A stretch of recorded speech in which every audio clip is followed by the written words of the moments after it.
Good evening and welcome everybody.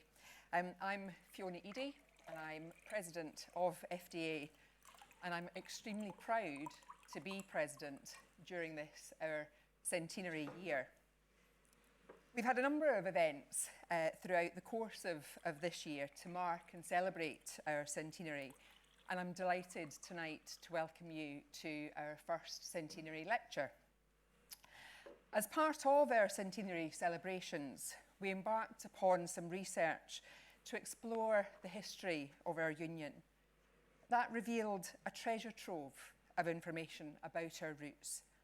We very proudly discovered that we were one of the first trade unions to have a woman as chair, with Dame Alex Kilroy becoming elected to lead FDA as far back as 1944.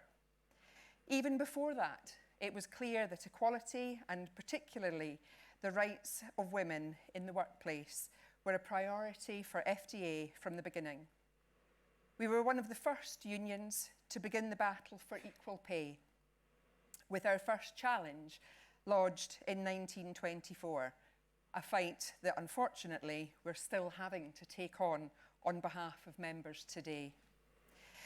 More recently, we charted the rise of one of my favourite events, the Women into Leadership conferences, established by the FDA 10 years ago to help women progress in their careers, and now reaching over 3,000 women each year across the country. The FDA is still championing women and their outstanding contribution to the civil service. And chairing these events, it really is one of my highlights of my calendar.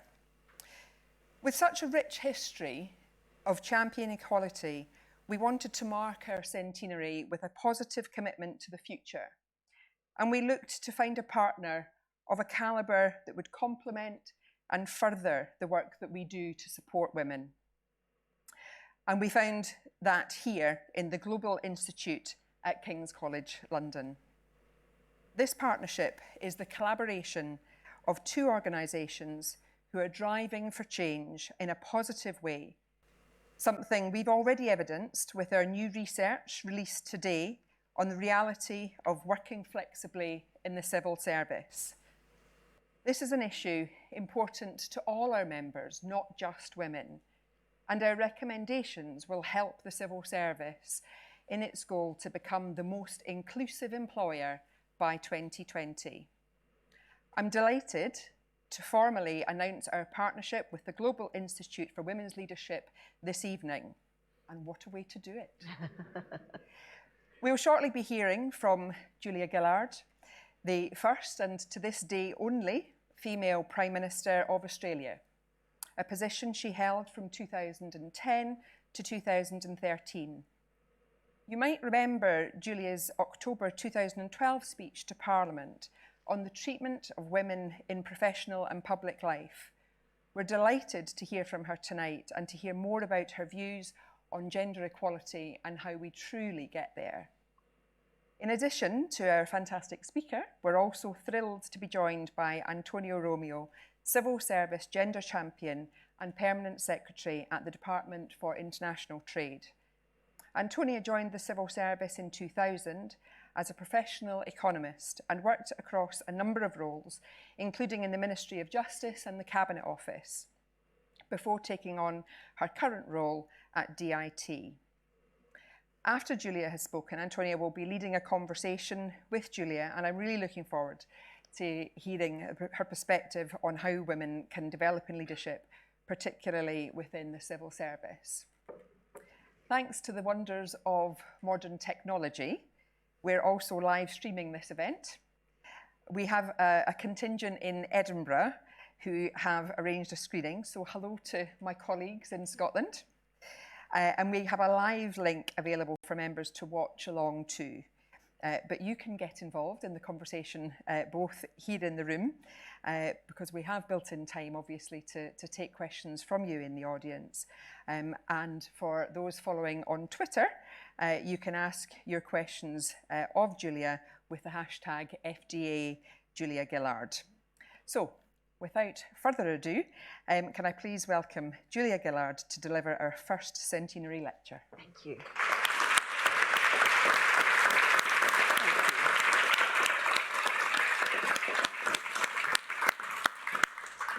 Thank you very much for that kind introduction, and it is a great pleasure to be here to celebrate this important event, 100 years of the FDA. Happy birthday.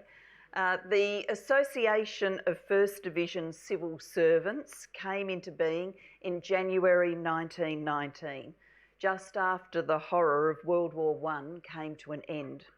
On that day, the civil servants who formed your union would have been forgiven for thinking that what lay ahead was an era of peace and prosperity, with humanity having learned the lesson from the so-called war to end all wars.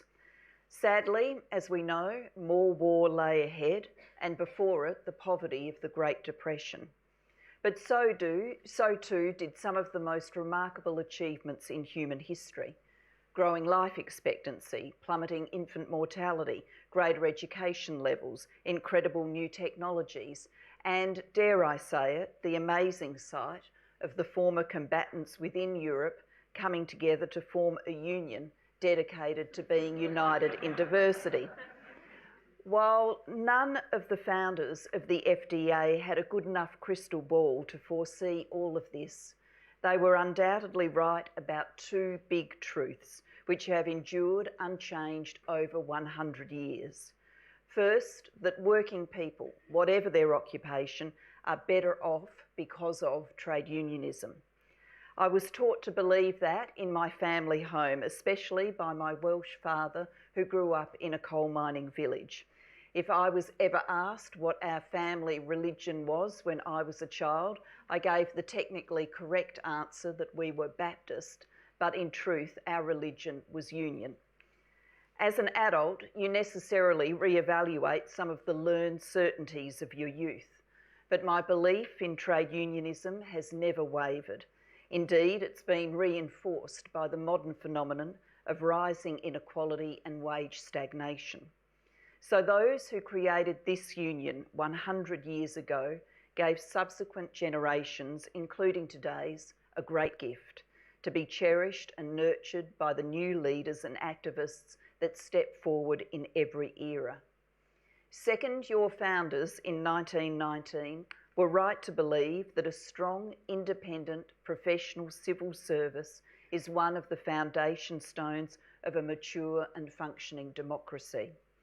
In this era of fake news, alternative facts, populism and spin, the clarity of frank and fearless civil service advice based on evidence has never been more needed. Unfortunately, it's also never been harder to give. Gone is the long-held convention that civil servants were the unseen advisors while the politicians entered the fray. Now a civil servant can find themselves named, shamed, and in the middle of a Twitterverse storm, all for just doing their jobs to the best of their ability. In these moments, whatever your faith, it is wise to remember the biblical words, "Have I therefore become your enemy because I tell you the truth?" The answer must be a resounding no. It is actually only the best friends that can be relied upon to be consistent truth tellers. So it is with today's civil service. Your fortitude is being honest and patient in a world of fast falsehoods and impatience, and that fortitude is to be admired. There must be many days when the new demands of you in today's world seem overwhelming. Understanding this, King's College has recently established a world-leading international school for government, which is accessible and contemporary. It provides online master's level modules for civil servants in particular, which address many of the main issues that confront governments today. It may be of use to a number of you. But generally, I start tonight by congratulating you for keeping true to the communal spirit that enables working people to come together in solidarity, and for continuing to believe and exhibit through your day-to-day work that standing up for facts and evidence-based policy making should never go out of style. Over the FDA's 100 years, feminism has also seen its share of triumphs. At the time your union started, the first wave of feminism, which focused on achieving female suffrage, was still engulfing the world. The second wave of the 1960s and 1970s brought us new understandings about how the personal is political, as well as the initial rounds of legislated protections against discrimination and in favour of equal pay. The third feminist wave of the 1990s taught us much about the compounding pressures like gender, race, ethnicity, class and sexuality. Much has been won, and we should celebrate each and every achievement and each and every feminist hero and male ally who helped bring about change. But all that effort has given us a world in which we still face profound challenges. In today's world, globally, women make up just 9% of senior IT leaders, 23% of national parliamentarians, 25% of senior managers, 26% of news media leaders, 27% of judges. Now, these statistics might trouble us less if the rate of change in them was rapid. Unfortunately, it's actually glacial. The World Economic Forum estimates that at current rates of change, it will take 202 and 107 years respectively to close the gaps between women and men in economic and political empowerment. Now, I think I do a reasonable job of eating my veggies, but I am turning 58 on Sunday, and I think it's quite unlikely I'm going to make it to 260, so we do need to get a move on. However, in the civil service, whilst a microcosm of these global trends, is doing better than most, so congratulations to you on that. Although overall the civil service is 53% female, the representation of women does drop off as you rise to just 43% in the senior civil service. But admirably, there's been an 11 percentage point increase in the last 10 years. However, there is greater equality in the senior ranks in traditionally female areas like education, housing and communities, health and social care, and greater disparity in traditionally male areas like the Cabinet Office and Defence, amongst others. So there is still work to do. Understanding these kinds of statistics and having a passion for changing them has led King's College London to create the Global Institute for Women's Leadership, which I'm proud to chair. Our goal is to contribute to creating a world in which being a woman is not a barrier to being a leader in any field or a factor leading to negative perceptions of an individual's leadership.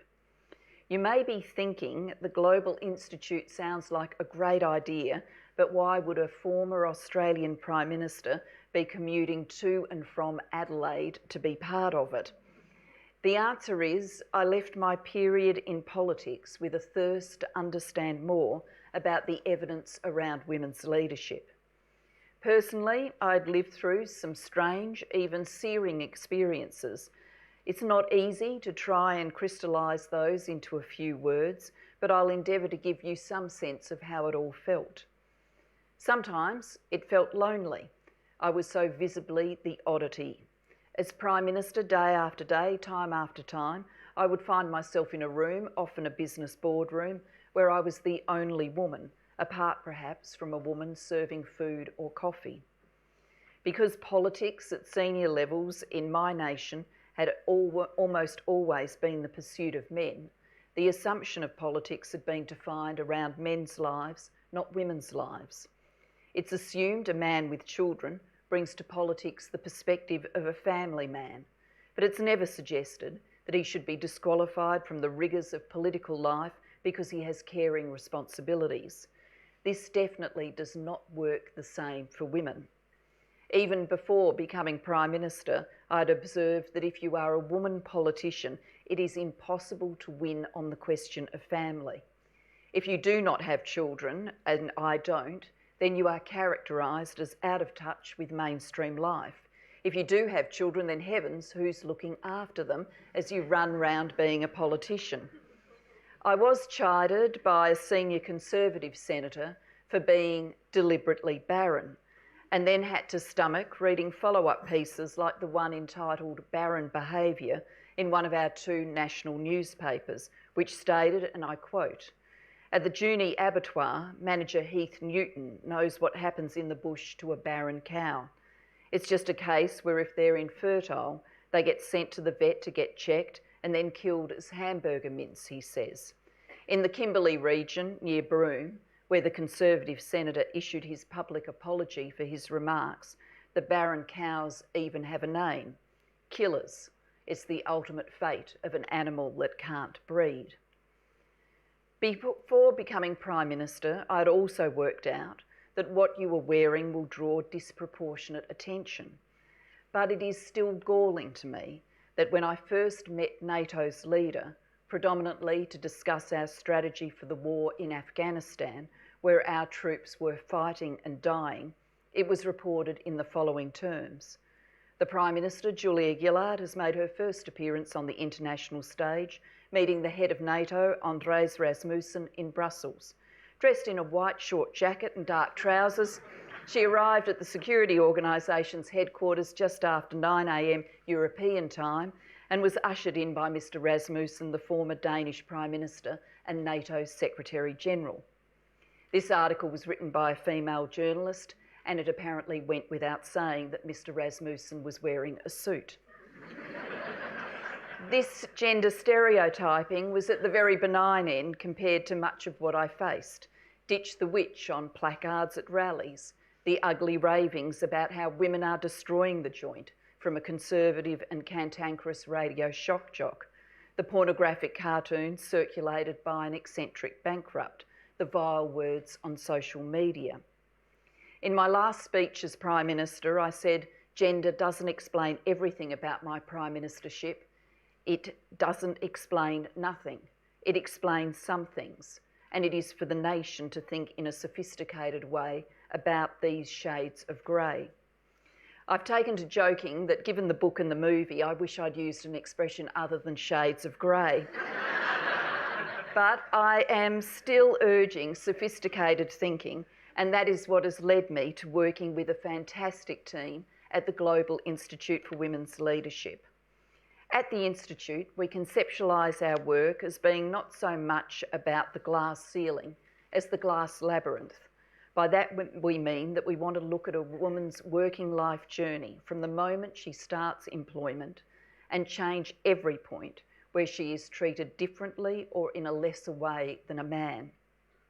In pursuing our work, we often find that we are working with leaders of organisations who are persuaded of the case for change, have implemented reforms to dismantle the most obvious barriers for women, but are still not seeing the deep degree of improvement they want.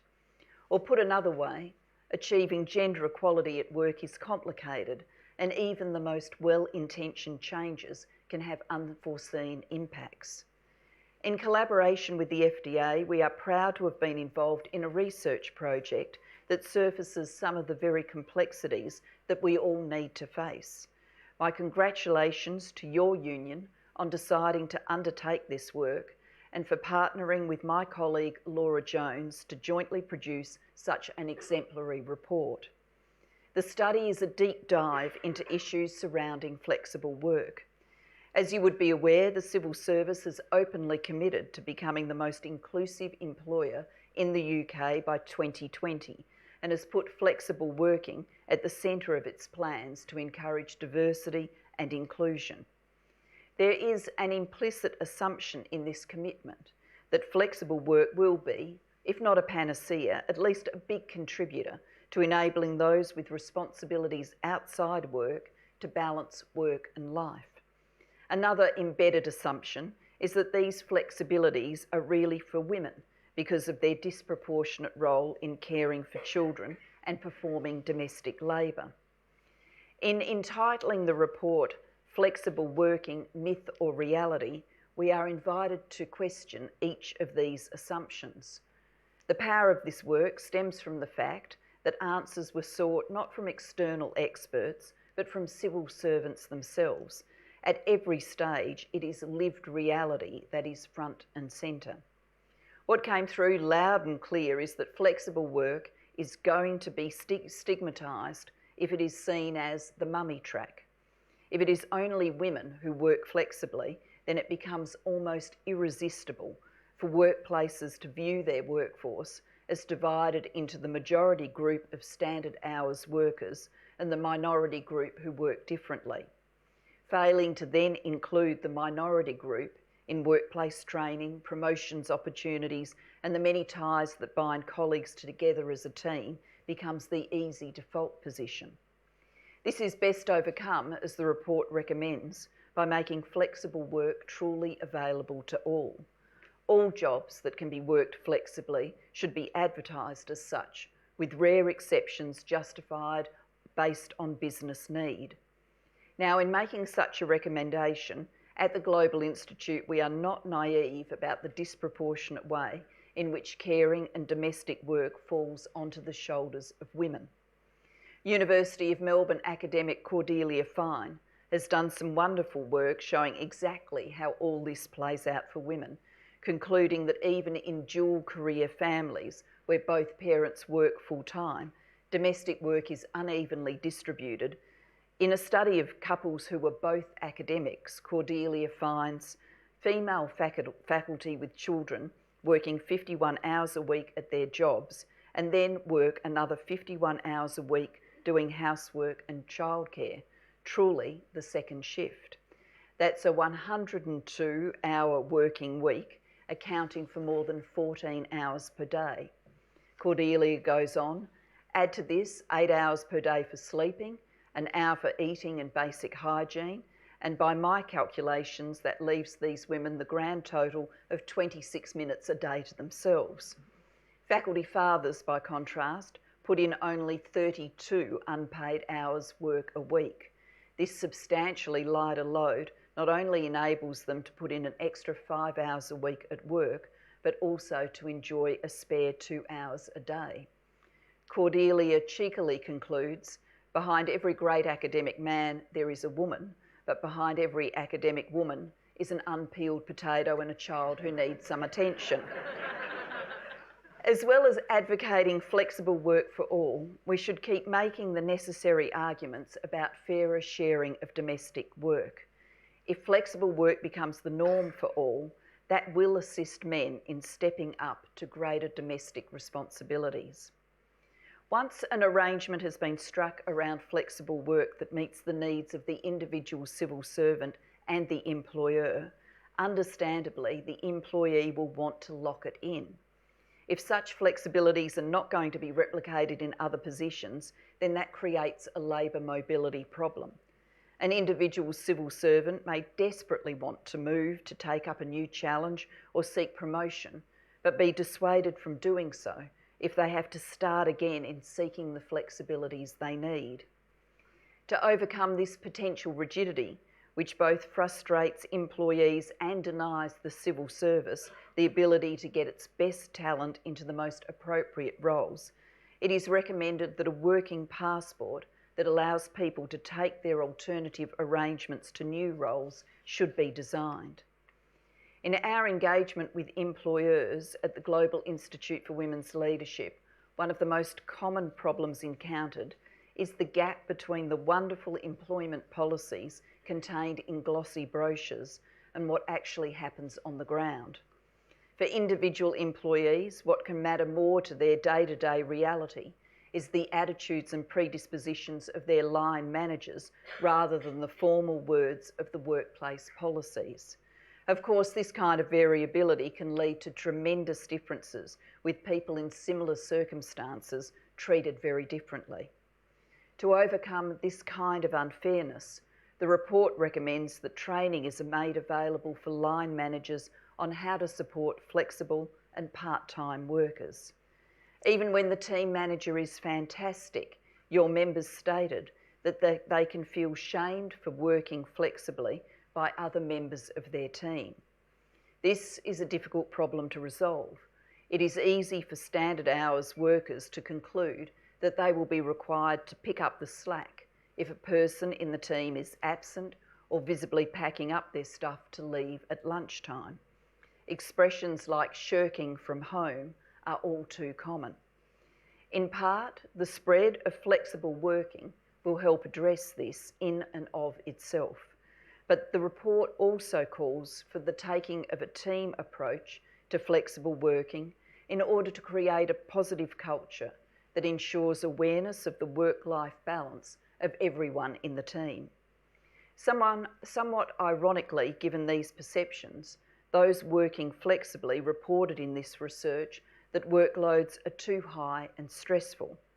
It appears that on many occasions, managers agree to an employee going part-time or working compressed hours without in any way adjusting workloads. This means the person working flexibly can be hit with the double whammy of being made to feel like they are not pulling their weight by their colleagues, while in reality, the impact of their workload on their life has never been higher. To avoid this kind of result, the report recommends that upon adopting a flexible working pattern, an evaluation of the role should be undertaken to ensure that it is appropriately weighted. There is a reason that the saying, out of sight, out of mind, has been so commonly used throughout the ages and still has meaning today.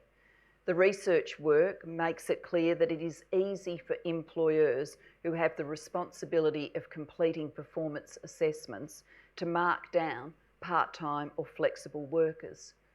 Overcoming this kind of default bias can be done by tracking trends and working through issues if a particular manager consistently underrates those who are not full-time in the office.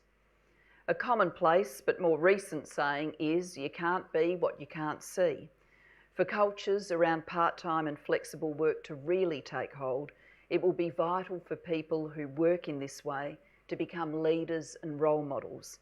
It is one thing for a young civil servant to be told that you will not suffer any career detriment if you work flexibly. It is quite another and far more persuasive if she or he can see senior civil servants who got to the top while working in that way. Finally, and a particular hobby horse of mine, the report recommends that there should be acceptance that despite constant access to IT, staff are not available to work all hours. IT etiquette should be created and publicised to ensure that a culture of contact outside normal working hours does not become the norm. I'm personally attached to this recommendation, but from a different perspective than the way in which it undermines flexible work. Rather, I personally prioritise it because of the way too much activity undermines deep strategic thinking. Every day in human history has brought with it the struggle to manage the tension between getting the urgent done and finding time for the important, doing immediately what matters in this 15 minutes versus finding the time to do today what will matter most in 5, 10 and 20 years' time. While this dilemma has always been with us, never has the urgent been more privileged in commanding our attention over the important. Today's technology means the urgent can ping and vibrate at us 24 hours a day, 7 days a week. In this crowded, contested world, having the discipline to carve out time to do the important has never been harder and never mattered more. I tried to, as Prime Minister, frequently retreating into what I described as the cone of silence. Any watchers of Get Smart will get that reference. But looking back on my days in office, I now realise that the time I carved out for thinking alone or scanning the far horizon with the best and brightest was not enough. I would urge getting the email warfare under control so you can aim big on this front. It will pay dividends. I am sure you can see from the summary of this report, Flexible Working, Myth or Reality, that there is now much to do and advocate for to convert worthwhile recommendations into reality. But this great union, 100 years young, is well positioned with this information to make a greater impact than solely within the civil service. with the government legislating to extend the statutory requirement to request flexible working, you can become an exemplar of what should be a norm for every workplace in the United Kingdom and beyond.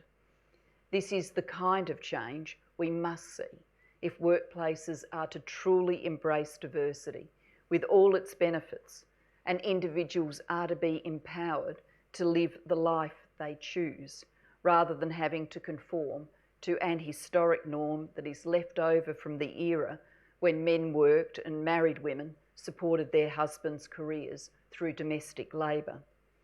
I wish you well for the campaigning to come. I thank you for your kind attention, and I look forward to the conversation.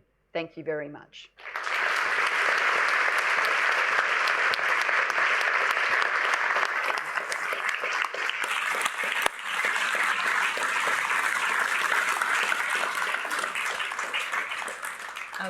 Thank you very much, Julia, for a really brilliant and insightful talk. I've got a few questions for you, and then we're going to open it up to the floor, and we've also got some questions that are coming in on Twitter. So if you are watching on the live stream, you need to get involved with this hashtag FDA Julia Gillard.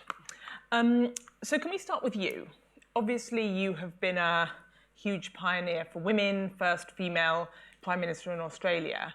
Did you always intend to be breaking down barriers on the way up, or is it just something that happened as you proceeded in your career?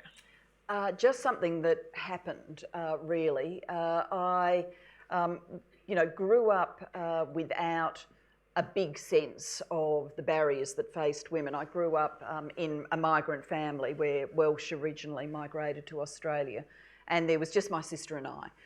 So there was no comparison in our family between the treatment of sons and the treatment of daughters. I've often wondered if my older sister had in fact been an older brother, whether that dynamic would have changed. But given there was just the two girls and my parents had moved literally halfway around the world to give us a better start in life, we were taught to study, to aim high, to think about having careers. And so that was my kind of philosophy as I came into adulthood and into university. And then in university, that philosophy got joined to a more sophisticated understanding of feminism and the barriers that can be in women's way.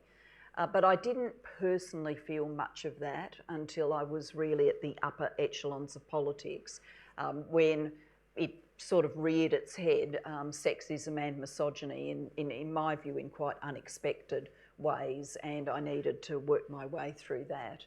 And now, having had that experience and looking back on it, I do feel that many women today, younger women, are much more knowing about the likely barriers ahead than I was when I was a young woman, and I think it's good to be forewarned and therefore forearmed.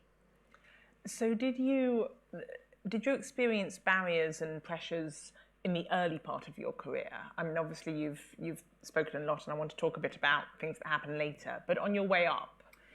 Yeah, I mean, there was certainly in the Labor Party, my political party is the Australian Labor Party, like all political parties in Australia at the time, probably around the world, it was disproportionately male, and our political party is in very strong partnership with the Australian trade union movement, which was also in the era that I was starting to become active in politics, disproportionately male.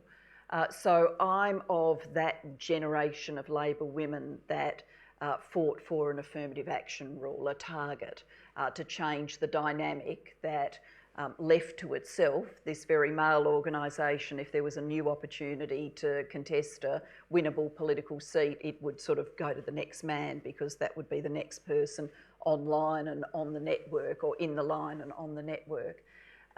We were led in that by a path-breaking woman called Joan Kirner, who was the first woman to lead the state of Victoria. So I knew that there were barriers and was part of that wave of breaking some of those barriers down.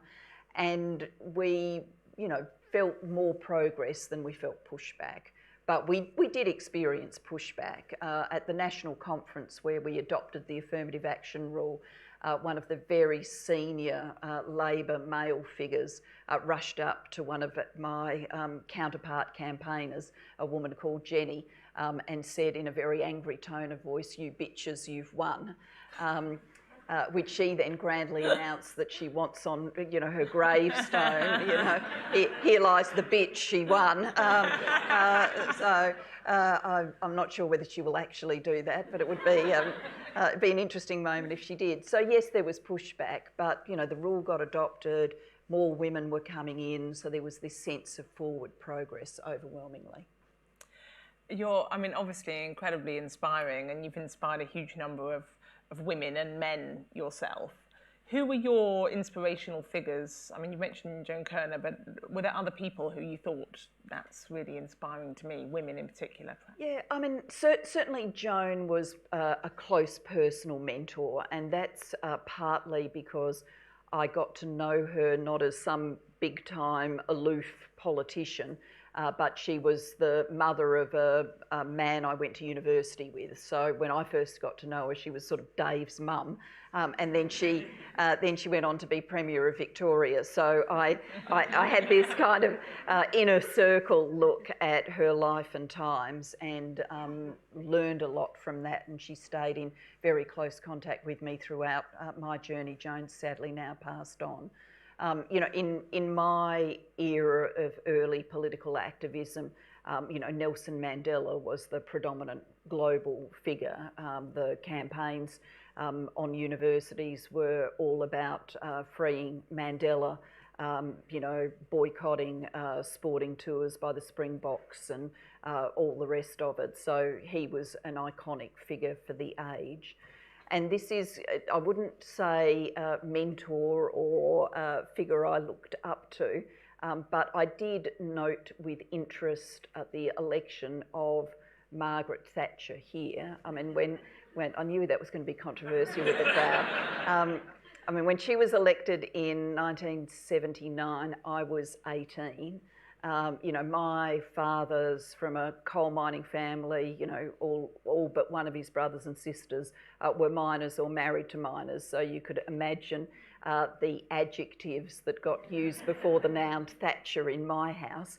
But they don't bear repeating in polite company. But it did make an impression on me that a woman could be a Prime Minister, because in Australia, we just hadn't seen that at that time, and hadn't, seen it in even the state arenas at that time. You do a lot, Julia, to encourage women to share their stories via your podcast series. Are there any particular stories that have stood out for you from female leaders that you could share with us? Yeah, I enjoy very much doing the podcast. We've named it a podcast of one's own because the Global Institute is in the Virginia Woolf building, because where else would you put a Global Institute for Women's Leadership? Many aspects of what women have told me in the podcast have struck me. One, I think, is particularly relevant this week, given the nature of some of the political debate.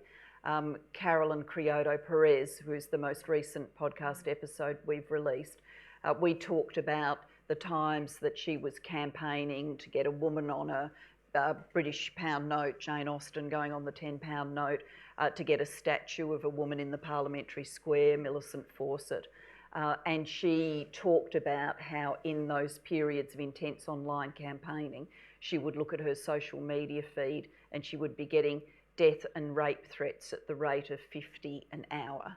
And that made a big impression on me, because I think we all intellectually understand the toxicity that's online for women, but to hear a woman who at the end of the day is, they're important things, but, they're not the most controversial things in the world, I would have thought. I would have thought most people would go, that'd be a good thing, a woman on a banknote, a woman statue. Can't see who's going to get completely threatened by that. For that kind of violence to then take hold really did make a big impression. The other thing that's made an impression on me is I've talked to women from so many different walks of life, comedians, business women, and they do have a commonality of experiences. So there is much more shared between women than sometimes on the surface we would acknowledge. So you mentioned social media, and obviously you're a keen social media user yourself. How do you think we can use social media as a force for good in this space without just encouraging a lot of trolling and negativity? Yeah, I am a user of social media, and in these kinds of discussions, we've got to be careful we don't just focus on the downside of it. I mean, it's a remarkable, tool for campaigning, for ideas generation, for bringing people together. I mean, it's hard now to imagine the time that we didn't have it. The old days of hand signing petitions and handing out leaflets, and I'm old enough to remember when you would type them on an IBM Electric and get them off a Roneo machine. You can see some of these instruments in museums if you choose to. It's a remarkable tool for campaigning. I do think that the social media companies have got more responsibility. I know that they are on a journey of stepping up, but I think there is an even bigger set of steps that they need to take. I couldn't design an algorithm to save my life, but I can't believe that it is beyond the wit of human beings to design these social media platforms so that the use of words like murder and rape trigger systems that take them offline before they even end up online. That's got to be doable. And if it can be done, then it ought to be done so that we can get the upside without this toxicity towards women. So on the positive side of Twitter, you tweeted recently about real leadership going beyond confidence and charisma. Can you say something about some of the other attributes that you think real leadership requires? Yeah, I gave a speech in Australia to the John Monash Scholarship Fund, which enables young Australians to go and study around the world, including here in the United Kingdom. And I did rely very heavily when I put that speech together about leadership today on a wonderful book by a man called Thomas Chamorro Premusic, who's written a book that's entitled why are so many incompetent men leaders and how to fix it. I joked, I'm actually a Kindle user because I travel so much so I can't carry books with me, but I did joke in the speech that it would be a very good book to buy and flash around in a public space. I've got images of people in crowded, on the tube, people crowded in, and this is emblazoned on the cover. But he assembles research which basically says we're all suckers for the proposition that confident, charismatic people will be good leaders without unpacking whether confidence and charisma are actually the most important traits for leaders. And he goes through very forensically the research that shows that actually people who can be humble, daunted by the challenge, who second guess themselves, who rethink, who have doubts, these are often the better leaders than the people who, based on little knowledge but with charismatic effect, will say, let's go in this direction, only to find out when it's way too late that it's the wrong direction. So I think, the case he's making is that people are looking for humility, they're looking for empathy, the ability to marshal and nurture a team. They're looking for enabling leaders who will bring out the best in others rather than seek to enforce will on those around them. And interestingly, if we surfaced those as characteristics that we were looking for in leaders, we'd probably see less of a gender skew in who we select. So moving on to the report, obviously big focus on flexible working, and you talked about the importance of role models and senior people who are men and women who are working flexibly. Do you think there are any jobs that can't be done flexibly, and how to tackle that if there are kind of particularly high pressure or difficult jobs where it's harder to organise with a flexible working pattern, or do you think that's the sort of thing we need to sweep aside? Oh, look, I I think in some ways it depends what you mean about flexible. I mean, I find it hard to imagine jobs where you can't at least get the flexibility that comes with part-time and different kinds of hours. I mean, of course, there are jobs that have to be personal attendants for fixed hours. You know, we need firefighters who are there waiting for the call for a fixed amount of time. We need air traffic controllers who are, you know, making sure that they're there for fixed hours and attending to tasks. So the kind of flexibility, one might say, with picking the hours that you work, being evaluated on outcomes, being able to work from home, that can't be made available for every occupation. But even those occupations, I think, can offer part-time and different forms of shift arrangements that give people more ability to partner what they're doing with family life. And whatever other forms of flexibilities they seek. It's not just the care of children that would mean that someone was interested in part-time or flexible work. So there's a creativity here that I think we need to bring, and a loss of, you know, some stereotyping. I was struck by what you said about the mummy track and the risk of, if it's only women taking up flexible working, then it will be seen as an issue for women. So, and of course, you talked about making it flexible working truly available to all. How to encourage more men to take up flexible working if it were available? Well, there are some government public policy models in this space in the sort of Nordic, Scandinavian countries, where what they've done is, in Australia, for example, you get a paid parental leave entitlement. A parent can take it. I mean, either parent can take it, but a parent takes it. And so disproportionately, the parent who takes it is the woman. In, I think it's Norway, they've made it, the public policy system, one where each individual parent gets a paid parental entitlement, but they either use it or lose it. So faced with the proposition, fathers faced with the proposition that they can get a number of months paid time off or not have it, they've got no ability to transfer it to their spouse or the mother of their child. In those circumstances, men do take it. And once you start with very shared care at the earliest days of having a child, it's much more likely that you'll take shared care with you. Whereas if you start with a model that, you know, male partner's still at work and woman is at home with the baby, then the disproportionate who's responsible for the child is likely to continue. So I think there's some good public policy models there.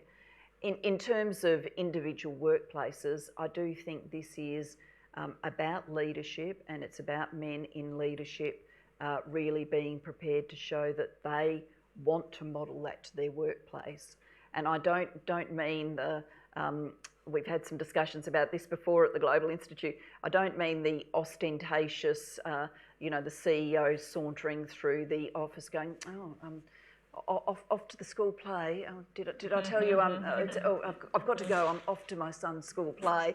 Not that kind of, but taking a number of months off to care for a young child, going part-time, announcing that a day a week will be worked at home. If people see a CEO, C-suite level person, the equivalent in the public service, a senior civil servant who's a man, do that, then it will, I think, influence men down the hierarchy.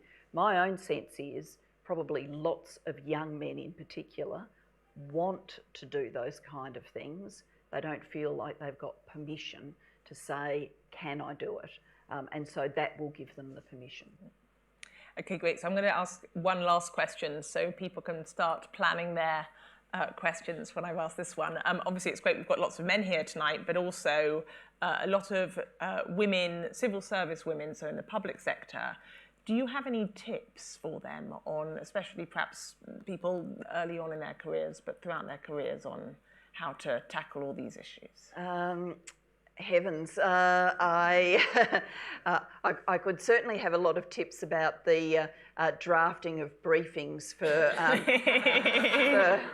maximum retention by Prime Ministers at 11 p.m. at night. You know, short and clear is always better. And I could have some tips on oral briefings too. There are some people that can impart information very quickly, some people who can't. I used to have nightmares about those briefs chasing me round. But on career progression, I think it's very important for women and men, but particularly for women, to be clear on a sense of purpose about what it is that they want to achieve in their careers, in their lives. Because I think the pressures that come on women, particularly if they choose to have children in the family formation stage, are so acute that if you don't have that through line of why am I doing this, it will be very easy to get buffeted off course. I actually was advised when I became Prime Minister by Alan Milburn, who many of you might recognise the name. He was Health Secretary in Tony Blair's government and had become a friend through Labor networks.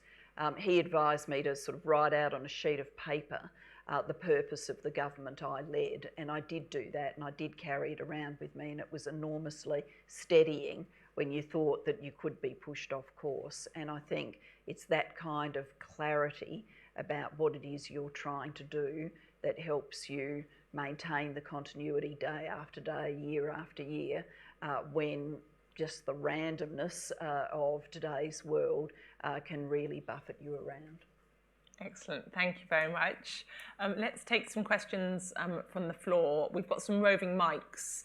So perhaps if you can put your hand up and then maybe say your name and which department you're from, just so we can get a sense. Should we take this lady here first? Thank you. Hi, it's Sarah Montgomery from DEFRA. You spoke earlier about the inequality in the domestic workload, and I wondered if you had any tips on how you might restore that balance. I am the last person. I am notorious for not knowing much about and not being very good at domestic chores. Maybe that's part of the secret of my success, I don't know. At an earlier stage of my political career, there was the fruit bowl scandal because I was pictured in my kitchen with a bowl that did not have fruit in it, and any amount of pleading that it was a decorative bowl that looked the best if you could see the bottom didn't make any difference. The people I've worked with have been known to joke the only thing Julia makes for dinner is reservations. So I'm really not well placed to help you with the domestic stuff, other than I think we sweat a lot of small stuff, both at home and at work, in a way we don't need to. I think most people's homes, you know, because you can see pretty pictures doesn't mean your own home needs to look like that. If it's comfortable and you can live in it, job done. You know, there aren't things with four legs other than dogs and cats that you want to be there, kind of job done. Great. I think there's a question there. Could you pass the mic? This lady here, did you have a question? Sorry. Thanks.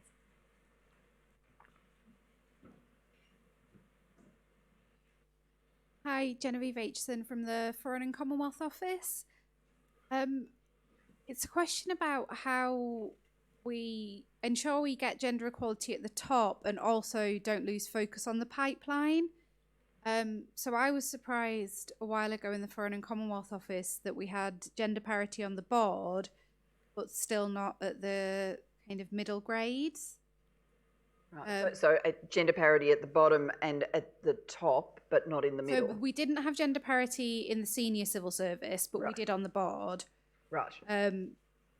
But yeah, so how we make sure that whilst we're focusing on gender equality at the top, we don't kind of skip the middle, and we make sure we've got a pipeline so that if we do put in place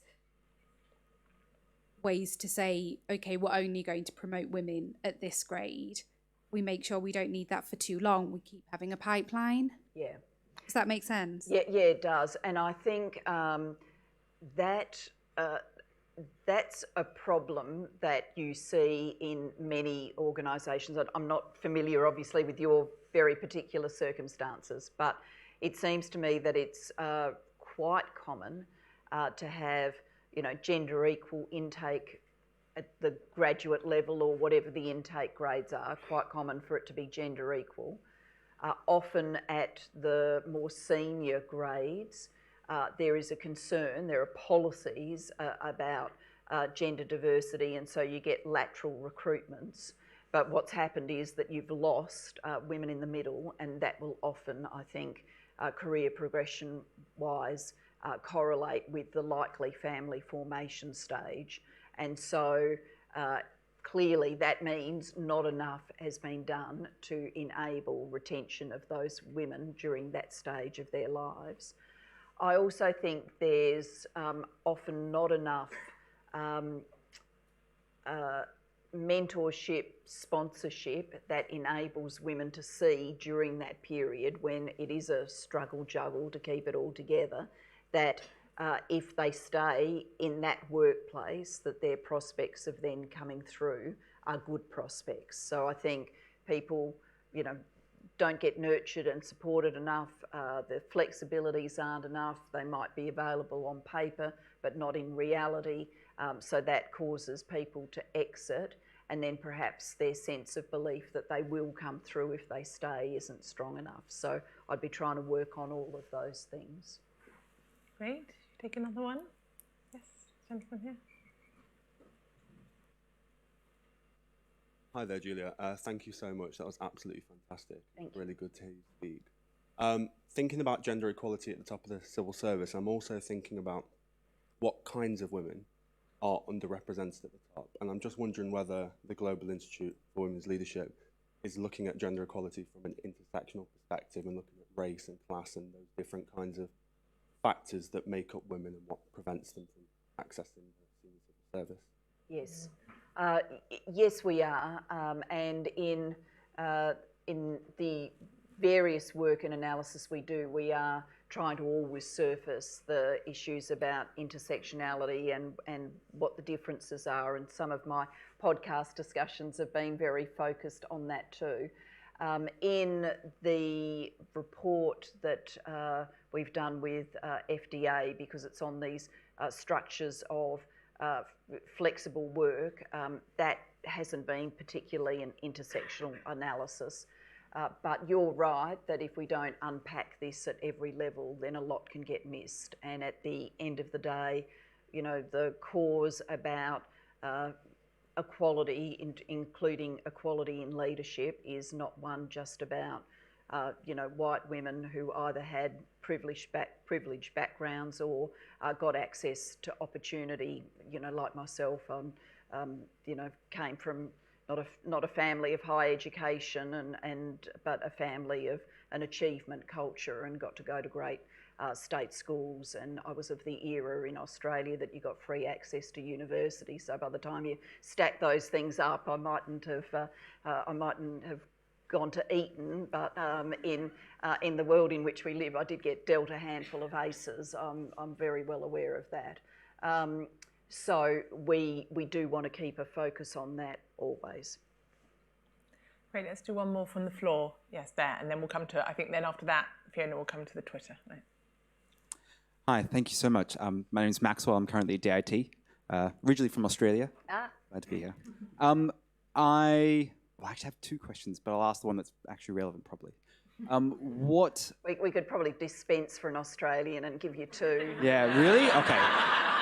Okay, well... That's good negotiation skills. You're in the right department. I would like to ask... National favouritism. As a man in this discussion, I'm really aware of what my role could be as someone who's interested in leadership as well. What is the most effective thing that I could do to try and raise up women and kind of as you go up through the ranks? And the second one is actually about Brexit. But it relates to the civil service, and it's about the current moment we're in where an Act of Parliament has been passed that means that the leadership has to request an extension of EU exit on the beyond the 31st. But within the civil service, large parts of the organisation are still working with that as an assumption, that that is something that we are moving towards. At what point does that become an enabling factor and in conflict in some way with the civil service code to uphold the law? And how will we as either individuals or collectively make that decision? You might be causing me to regret giving you two questions now. On the Brexit dilemmas, I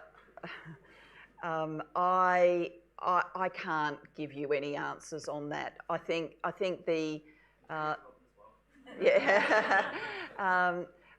If I had an answer for Brexit, I most assuredly would be sharing it with you. I would be sharing it with anyone and everyone.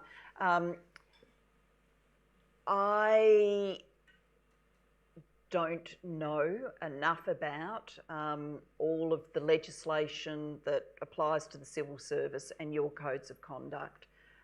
But in Australia, I certainly know in our system, there would come a moment where someone under direct instruction that wasn't lawful would be under extraordinary pressure as an individual, but would be required to do what was right under the law. Now, I don't know if that extends in some way to contingency planning.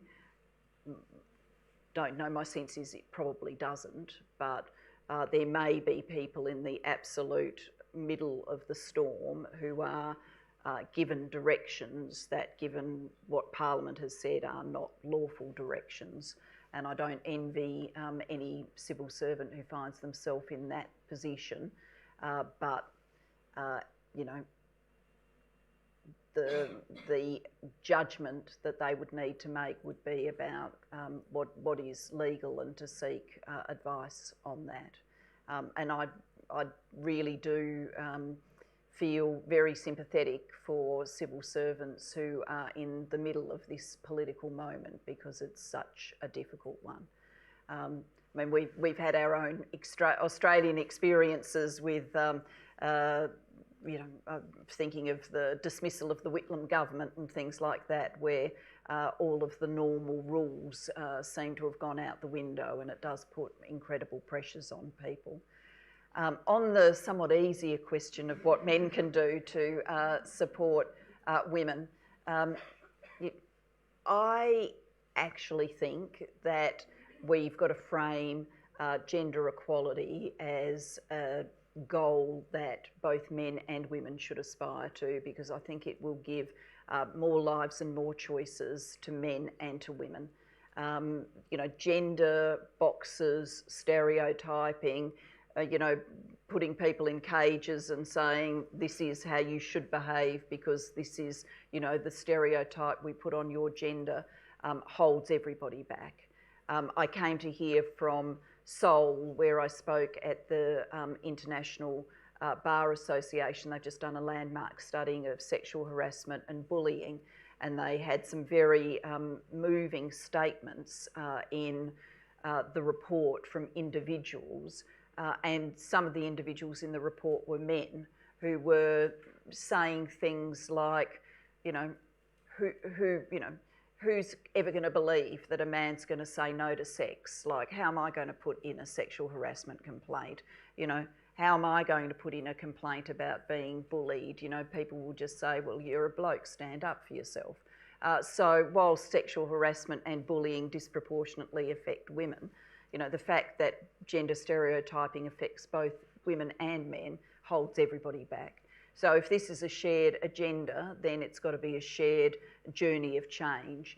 And often men can help, you know, do and say things that if women say, do or say them, you know, people would go, well, she would say that, wouldn't she? But if a man says it, it will get particular attention. So in your own workplace, you can probably feel when some of those moments are happening, and your intervention will have a particular resonance. And then as men get more and more power, ultimately, if you're not using that power for change, then you're part of the system that's ossifying these gender disparities. So there's a big role for men to be working alongside and with women as allies in this cause. Great. Fiona, I think we'll have some questions. Is on? Yes, there we go. Thank you. So our questions from our audience. I have one here from Syra Hamilton. As a politician, what was the quality you valued most in your civil servants? I always wanted people who could engage. I'm going to say engage in a conversation as equals, and I'm conscious that there's always going to have to be the formality. So, you know, the civil servants who worked with me in meetings would refer to me as Prime Minister and things like that. But I hated the uncomfortable silences where you knew people wanted to say something about what you just said, but they felt like they shouldn't. I'd much rather people feel like they can be in the conversation, and whilst it's unlikely that they'd be as blunt as saying, that's the stupidest idea I've ever heard, if I'd rather them steer towards that end of bluntness than have me try and second guess a yes minister kind of moment. One of my staff, when she first worked with me, when I said something, said, let's just take that and kick it round the park for a while. To which I said, you mean it was really dumb? That's what you mean? She's like, oh. And I said, no, I'd rather you tell me. You know, because if I'm going to say something dumb or do something dumb, I'd rather 2 or 3 people in a room tell me I'm about to do it than, you know, 25 million Australians go, boy, that was dumb. So that degree of honesty in a culture of respect, but that degree of honesty rather than feeling stopped from putting forward what are very important points for a politician to hear. Okay, thank you. The next question is from Dr. Lizzie Houghton. Is there a crisis on toxic masculinity in global politics today? And more importantly, what can be done about it? I'm not a user of the phrase toxic masculinity. I understand what people mean by it, but I think it's one of those phrases that may well be on its way to obscuring more than it reveals. But I too was particularly troubled when we seemed to be in it happened sort of meeting after meeting, we seemed to be in a moment where international relations had degenerated to how hard one man could crush another man's hand when they shook hands. You feel like, why don't we just go back to sending out our best gladiator and, you know, the 2 of them can, you know, and one survives and that's the, like, are we really back there? So it does worry me that all of that seems to have resurfaced again. I think to unpack that would require us to have a long session on, you know, the current kind of problems in democracies which are shared. Yours has got a particular set of circumstances around it, but really the sort of post, you know, this era of social media, accelerated messaging, populism, the inability for facts to apparently sustain arguments, leading to all sorts of unusual behaviours in politics. This is a shared crisis, and I think we're all going to have to rethink how we strengthen democratic structures in this age. Long term, I'm an optimist. Short term, I think there's some pretty choppy water to still go through. One more. Do you think a workplace can be truly flexible if it doesn't take age issues into account and thinking specifically about women and their rise into leadership positions without flexibility for them as they go through the menopause? Look, I think flexibilities at work need to take account of all different sorts of life circumstances, and you know, men and women at different stages of their life will experience things that mean that's a better era for them in terms of how they feel, how they engage in their workplace. It's a worse era. You know, I'm turning 58 on Sunday, as I told you in my speech. When you get to my age, you look across your male and female friends, and you can count the people who have had battles with cancer, the people who have lost their battles with cancer, the people who have had other health issues that have taken them out of the workplace or meant that they needed flexibilities at any particular moment. I don't think that's gendered, I think that's shared, and we should, because people are living longer lives, have on the agenda that flexibilities are about retaining people as they age, as well as every other way. It's obviously a very bad waste of talent if health issues in people's 50s or early 60s mean that they exit the workforce early and don't go on for what would be the remainder of a very productive career. And given how the world is, I think many people will want to work at least part-time into their early 70s and perhaps beyond. Great, thank you.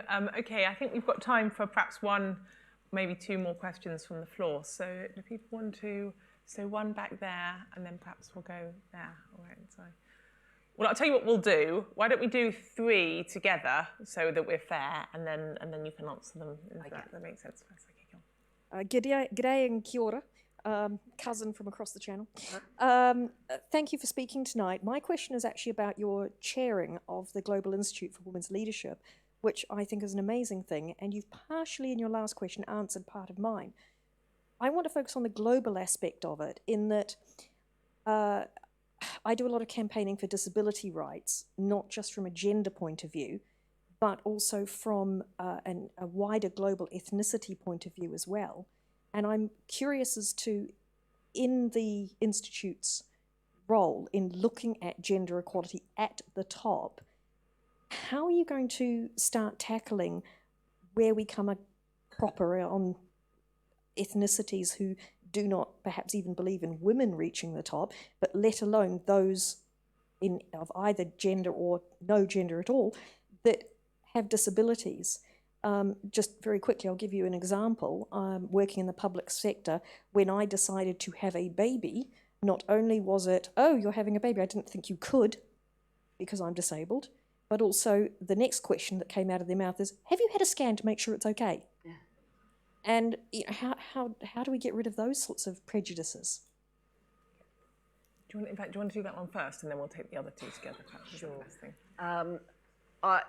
The Global Institute for Women's Leadership had its first birthday in April this year, so we're still very young, and we haven't at this stage done any research work on gender and disability.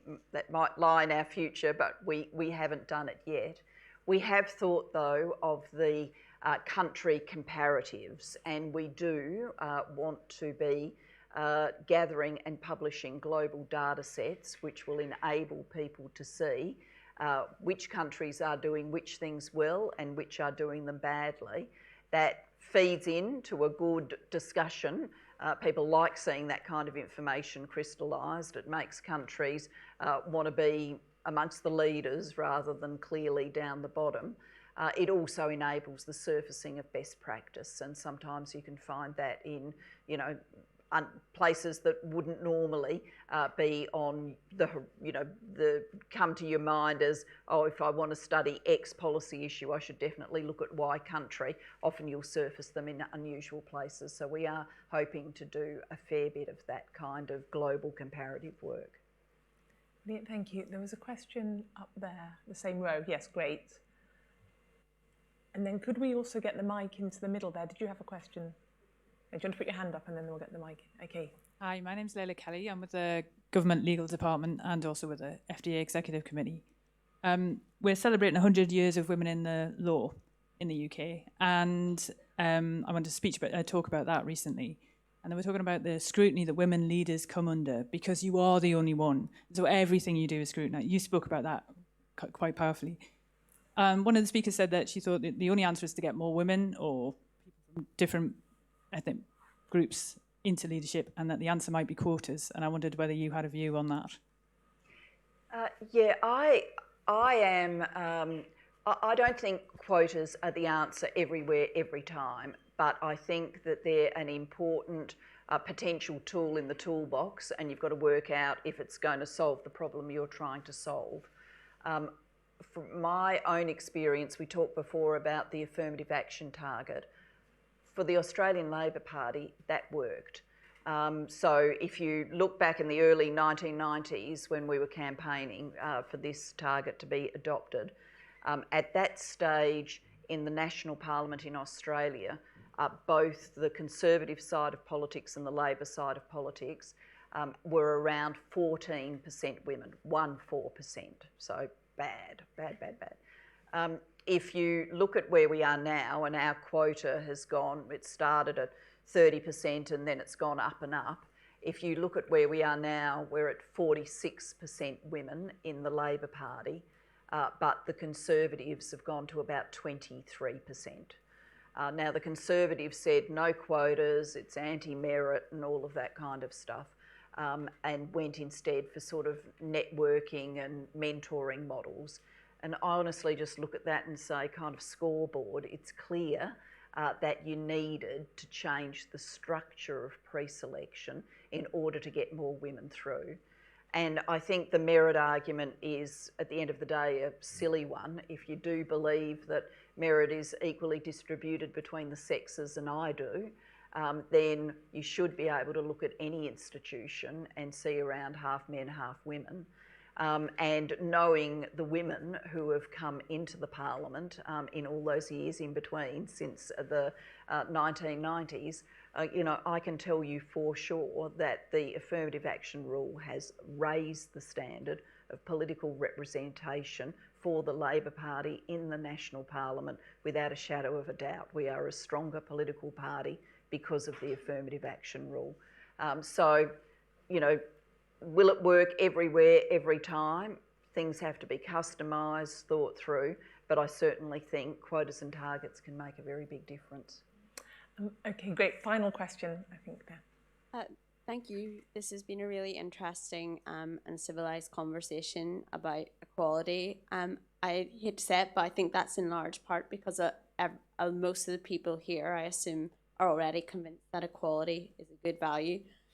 It's also a less combative environment than social media and politics, which you are well versed in. And my question is, how do we discuss these issues, never mind make the case for them, without getting drowned out by the noise of those Twitter storms and the hurly-burly of a combative parliament system? That's a really good question, and I think a lot of campaigning actually comes down to meeting people where they are and to storytelling. I do think we can get overly hung up on, terminology and things that people don't understand. I mean, I do sometimes sit in rooms and think, I'm not even sure I'm following all of the acronyms in this conversation. I don't know how anybody else would be.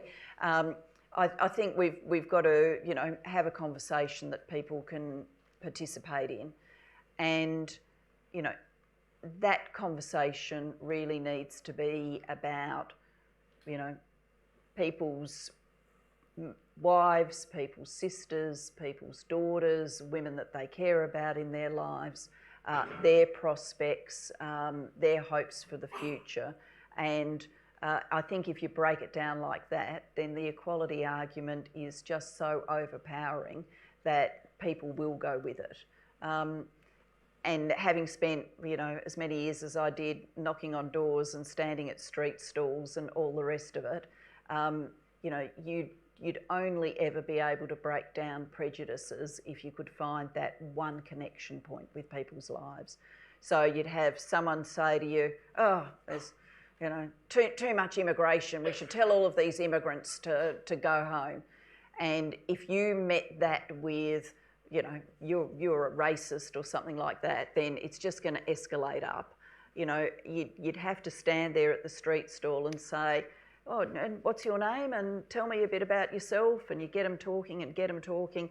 And then, you know, finally they might say, oh, you know, and I've got a wedding on this weekend. My niece is getting married. Oh, who's she getting married to? Oh, she's marrying an Italian. You go, right, I've got it. You know, he's a good bloke, is he? The Italian? Like, he's a good bloke? Oh, yeah, he's a pretty good bloke. You know, he's a plumber. Well, you know, and then you're able to say, well, you know, your niece, a good bloke, an Italian. Well, just goes to show, like, some of the people who come to this country, like, they're making a real contribution, and obviously your niece is in love, and then you can, you know, then come back to the bigger argument. It takes that amount of patience, and sometimes I think as campaigners we don't show it, and we need to.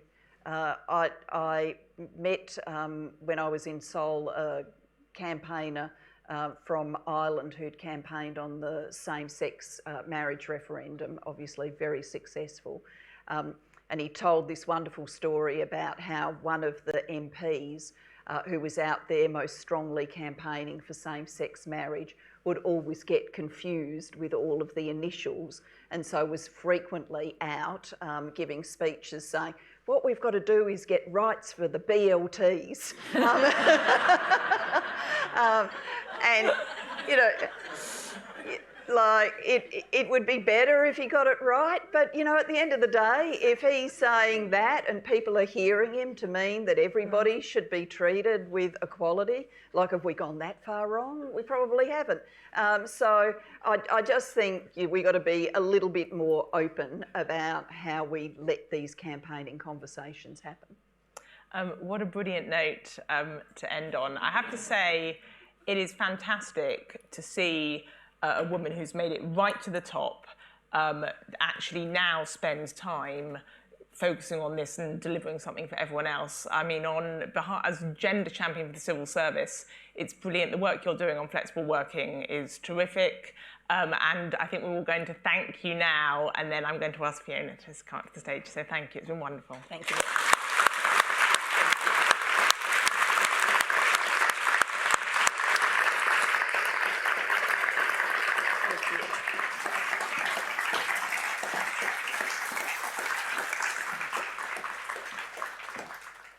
My goodness, what a wonderful evening and a fantastic event. Thank you both very much. I hope you will agree with me that it really has been a fantastic evening and really interesting as well, just to hear about the challenges and obstacles that you faced, and also your views about how others can overcome that as we go forward. I'd like to say a very big thank you to everyone at the Global Institute for Women's Leadership for all the support that they have given to colleagues in FDA, and also an enormous thank you to our wonderful FDA team, everybody at headquarters. An enormous amount of effort has gone into organising this event for you all here in the room, and also for our sort of Twitter joiners and our people in Edinburgh.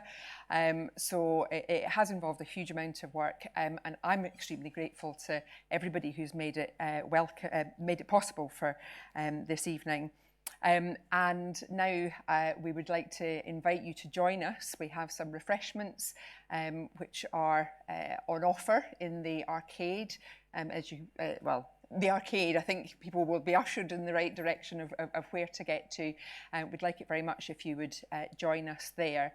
I think the exits at the back are the best ones to go out of. But in the meantime, if you would please just join with me again in thanking everybody involved this evening.